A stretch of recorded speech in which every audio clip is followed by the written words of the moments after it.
유튜브 채널 인류의 지식에 오신 것을 환영합니다. 즐거운 하루 되시길 바랍니다. 오늘의 소식을 함께 나누어 보자. 신장 위구르를 둘러싼 중국의 만행 보고서를 통해 드러난 끔찍한 일들은 뜻밖의 사건으로 이어졌습니다. 바로 이슬람 국가들의 분노를 산 것인데요. 위구르인들이 믿는 이슬람교로에 중국이 조직적으로 음해하거나 비난하는 일을 저질렀다는 사실이 알려지면서 이슬람을 믿는 국가들의 군사동맹, 이슬람 군사동맹이 신성모독을 시도한 중국을 향해 선전포고를 선언했다고 합니다. 이슬람을 믿는 주요 국가들 역시 여기에 동참하며 신을 건드린 중국을 향해 분노를 쏟아냈다고 하는데요.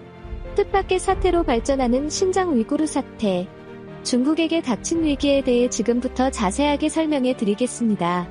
사상 최악의 인권 유린, 국가 차원에서 현재 진행형으로 벌어지는 끔찍한 일에 많은 국가들은 탄식할 수밖에 없었습니다. 최근 유엔 인권사무소가 발간한 보고서를 통해 중국이 위구르인들을 향해 저지른 끔찍한 일들이 공개되면서 많은 국가들의 공분을 사며 제재가 가해져야 한다는 의견이 속출하고 있습니다. 보고서에는 현재 중국이 운영 중인 수용소 직업교육훈련센터가 어떻게 운영되고 있으며 중국 정부가 무슨 의도로 이 센터를 운영하고 있는지 낱이 그 실태가 적혀져 있었습니다. 위구르인들의 재취업과 교육을 도와주는 명목하에 세워진 이 수용소는 사실 정부 차원에서 운영되는 거대한 실험시설에 가까웠습니다. 특히 위구르인들의 사상과 태도를 처음부터 끝까지 바꾸려는 중국 정부의 의도가 개입되어 있는 시설인데요. 위구르인이라고 주장하기보다 중국인이라고 주장하는 것을 목표로 철저한 통제와 체벌 약물과 미디어를 통한 세뇌가 진행되는 곳이었습니다. 이곳에서 탈출한 인물이자 외부의 수용소의 진실을 처음 알린 굴지라는 수용소에서 탈출하던 때를 기억하며 중국 감시원들이 총을 들고 자신을 추격하던 것을 명확하게 기억했습니다. 그녀가 처음 이 수용소에 들어간 곳은 사소한 계기였습니다. 위구르인들이 모여있는 마을에서 살던 그녀는 갑자기 중국 공안에 의해 영문도 모르고 수용소에 끌려가게 되었습니다. 훈련센터에서 그녀는 먹는 것부터 씻는 것, 심지어 말하는 것도 철저하게 통제를 받았습니다.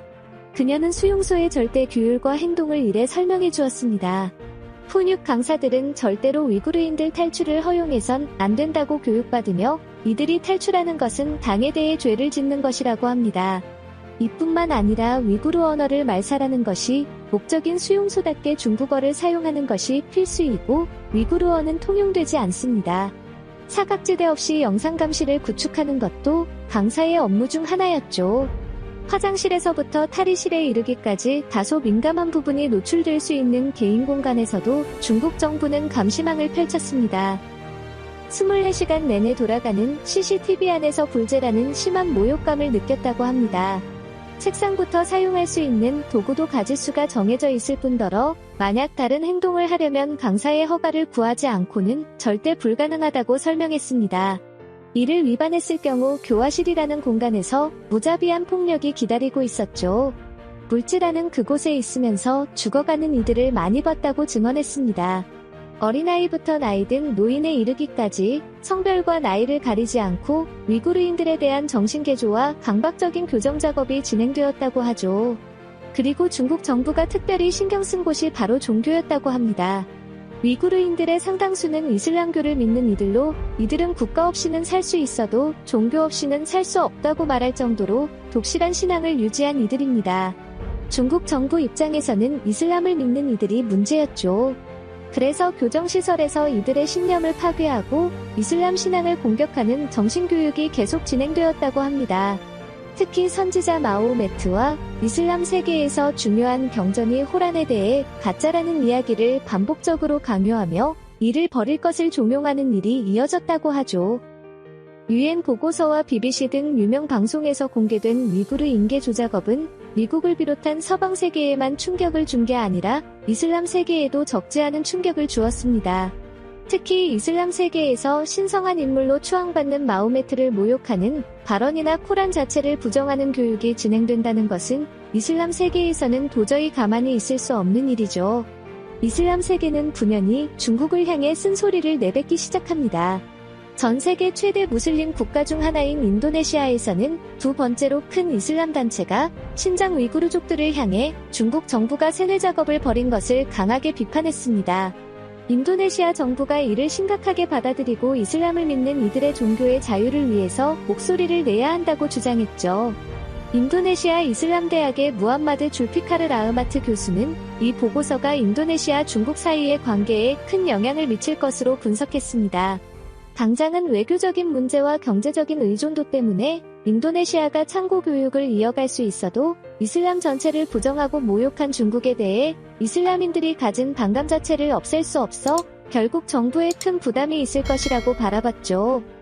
이슬람 협력기구 역시 이번 보고서와 중국의 행동에 경악하지 않을 수 없었다고 말하며 중국의 책임 있는 자세와 이슬람 교인들에게 정중한 사과가 필요할 것이라고 의견을 밝혔는데요.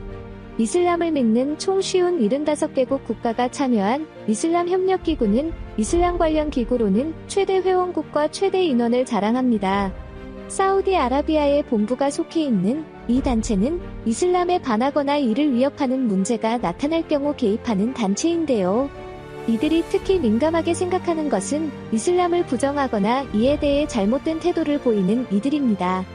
최근 인도 집권당 고위 관리들에 잇따른 이슬람 모욕 발언을 내뱉자 이슬람 협력기구는 인도 관리들에 대한 규탄 성명을 냈죠. 인도 국민당 소속 6세 아롬 한 대변인은 TV 토론에서 무함마드가 6살짜리 여자아이를 아내로 맞은 것을 언급하며 이를 비판하는 모습을 보인 적이 있습니다. 이슬람을 믿는 인도인들과 중동 국가들은 맹렬히 비판을 가했죠.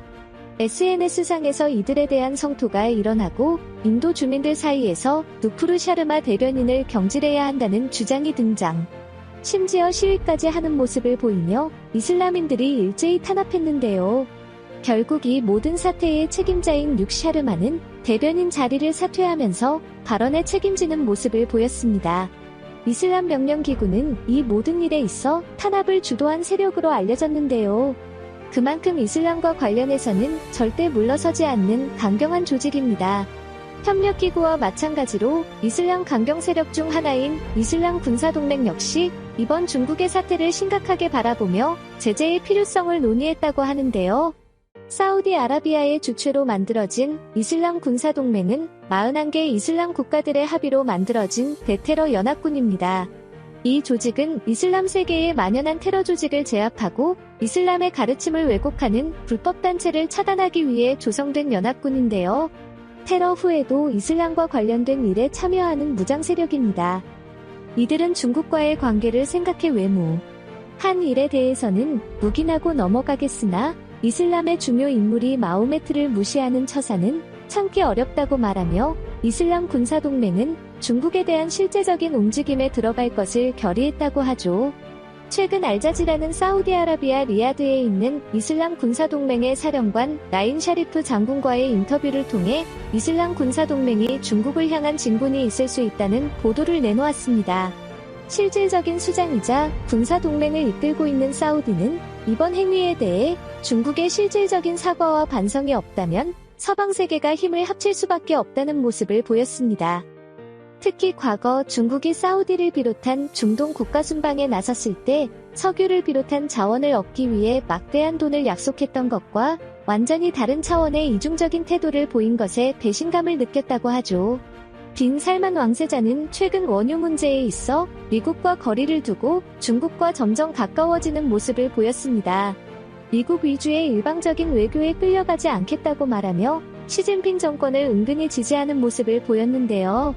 영국 가디언지는 시 주석이 사우디아라비아를 방문해 반미국 전선을 확대하고 동맹국으로 사우디를 끌어들이기 위해 파격적인 제안이 있을 것이란 보도를 한 적이 있습니다.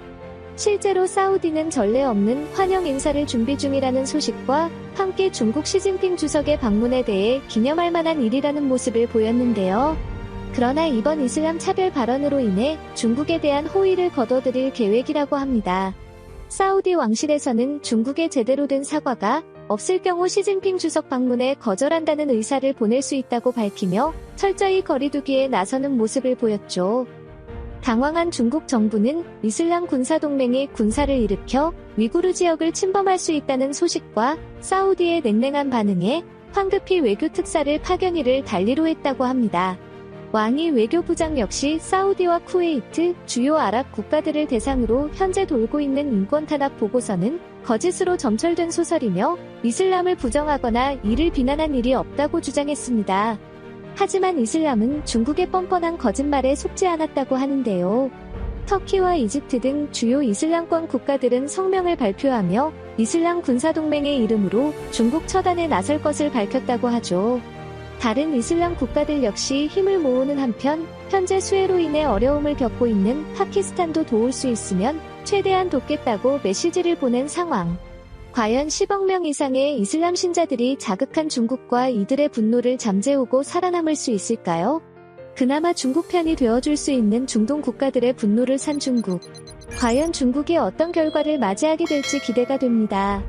수용해주셔서 감사합니다.